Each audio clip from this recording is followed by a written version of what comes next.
PDBF এর বর্তমান ব্যবস্থাপনা পরিচালকের পদত্যাগের দাবিতে নয়, বরং নিজের অবসরকালীন সুবিধা পাবার দাবি জানিয়েছেন বলে জানালেন প্রতিষ্ঠানটির সাবেক ব্যবস্থাপনা পরিচালক আমিনুল ইসলাম। একাত্তর টেলিভিশনে দেয়া প্রতিবাদ বিজ্ঞপ্তিতে আন্দোলনরত কর্মকর্তা কর্মচারী সমন্বয় পরিষদের পক্ষে বর্তমান ব্যবস্থাপনা পরিচালকের পদত্যাগের দাবি তুলে ধরেছেন আমিনুল ইসলাম। আরও জানাচ্ছেন সুশান্ত সিনহা।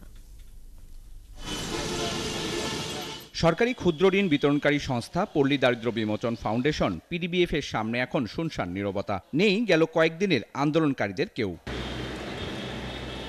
সম্প্রতি পিডিবিএফ এর আন্দোলনকারীরা কারা তা নিয়ে শনিবার প্রতিবেদন প্রচার করে একাত্তর টেলিভিশন। সেই প্রতিবেদনের প্রতিবাদ জানান প্রতিষ্ঠানটির সাবেক ব্যবস্থাপনা পরিচালক সহ কয়েকজন। আমাদের যে বর্তমান মাননীয় এমডি মহোদয় আছে, উনি সচিব ছিল, ওনার কাছে অনেক প্রত্যাশা ছিল, কিন্তু উনি 4.5 বছরে আমাদের পিডিবিএফ এর জন্য কোনো কিছু করতে পারে নাই।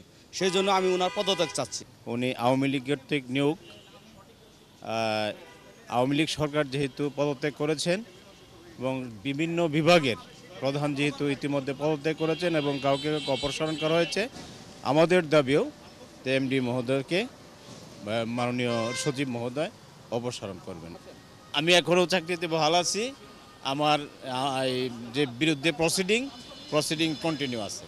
আমি 61 লক্ষ টাকা আমি মেরে খাইলাম, তাহলে কি আপনারা অফিসে কি করলেন?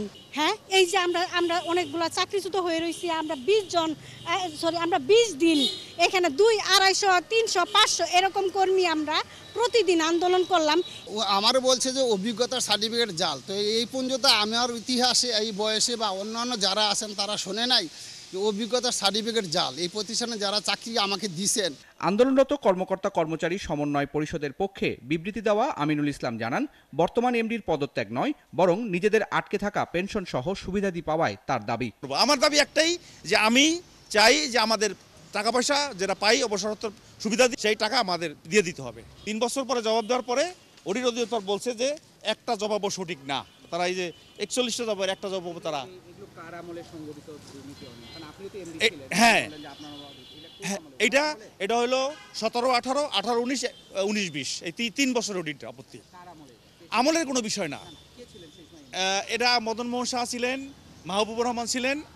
আমার মাত্র 6 মাস পাওয়া গেছে। আমি যে পেনশন পাইনি, এই যে 4 বছর হয়ে গেল, 21 সালে 1 জানুয়ারি আমি রিটায়ারমেন্টে গেছি। একটা প্রকল্পের পরিচালক ছিলাম, সেই প্রকল্পটি সোলার প্রজেক্ট।